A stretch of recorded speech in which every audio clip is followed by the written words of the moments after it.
उत्सव समारंभ आणि सांस्कृतिक कार्यक्रमांमध्ये कायद्याने घालून दिलेल्या मर्यादेपेक्षा अधिक आवाज करणाऱ्यांवर पर्यावरण संरक्षण कायद्यानुसार गुन्हे दाखल करण्यात यावेत. तसेच डीजे वाजवण्यासाठी प्रत्येक गणेश मंडळाने परवानगी घेतली आहे की नाही याची तपासणी करून दोषी आढळणाऱ्यांची स्वतंत्र नोंद ठेवावी अशी मागणी निसर्ग सेवक पुणे संस्थेच्या वतीने पर्यावरण विषयातील कायदेतज्ञ अमोघ परळीकर यांनी केली. ध्वनी प्रदूषणाच्या प्रश्नावर आयोजित पत्रकार परिषदेत ते बोलत होते. यावेळी निसर्ग सेवकचे अध्यक्ष विवेक वेलणकर, जुगल राठी, श्रवण तज्ञ डॉक्टर कल्याणी मांडके, प्राध्यापक महेश शिंदीकर आदी उपस्थित होते. परळीकर म्हणाले, पर्यावरण संरक्षण कायद्याची प्रभावी अंमलबजावणी करण्याबाबत पुणे शहराचे पोलीस आयुक्त आणि पुण्यातील लोकप्रतिनिधींना पत्र देऊन आवाहन करण्यात आले आहे. प्रदूषणाबाबत नागरिकांना सहज तक्रार करता यावी यासाठी पोलीस प्रशासनाने टोल फ्री क्रमांक उपलब्ध करून द्यावा. तसेच उत्सव काळात नियमांचे उल्लंघन करणाऱ्या मंडळांवर तात्काळ कारवाई करावी. डॉक्टर कल्याणी मांडके म्हणाल्या, ध्वनी प्रदूषणाचा प्रश्न केवळ सण उत्सवांपुरता मर्यादित नसून वर्षभर त्याबाबत जनजागृती होणे आवश्यक आहे. मर्यादेपेक्षा अधिक आवाज होत असल्यास नागरिकांनी त्याची नोंद करून संबंधित प्रशासनाकडे तक्रार करावी असे आवाहन करण्यात आले.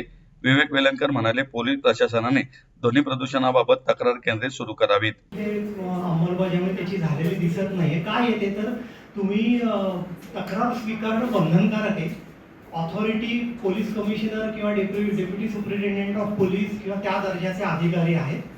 त्यानंतर तक्रार स्वीकारल्यावर त्याला तक्रार क्रमांक द्यायला पाहिजे, त्या तक्रारीवर कार्यवाही करायला पाहिजे. कार्यवाही कुठल्या स्वरूपाची असू शकेल तर पोलीस ऑफिसर डेप्यूट करायचं आहे, त्याच्याकडे मशीन असायला पाहिजे, जाऊन मोजलं पाहिजे.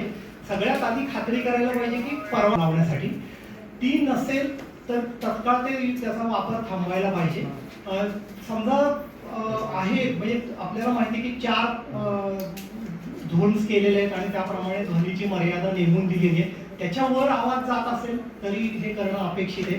आणि नियम 8 खाली जे त्यांना खूप विस्तृत अधिकार दिलेले आहेत त्याचा उपयोग ऑथॉरिटीने करायला पाहिजे असं पण म्हणलेलं आहे. या सगळ्यावर जी कार्यवाही होईल त्याची खाली आपला कोणाचाही मूलभूत अधिकार नाहीये भाषण आणि अभिव्यक्ती स्वातंत्र्याखाली, हे पण नक्की केलेलं आहे. आणि असं सांगितलेलं आहे की तुम्ही कान उघडे असतात ते बंद करता येत नाही आणि त्याच्यामुळे आपल्याला जे ऐकायचं नाही ते ऐकायला लागलं तर हा तुमच्या सन्मानानं जगण्याच्या मूलभूत अधिकाराचा भंग आहे. त्यामुळे फक्त नियमांचा भंग एवढं आपण लक्षात घेणं गरजेचं नाही, तर हा मूलभूत अधिकारांचा पण भंग आहे, ज्याच्यासाठी नागरिकाला कॉम्पेन्सेशन म्हणजे नुकसान भरपाई पण मागता येईल हे नक्की केलंय.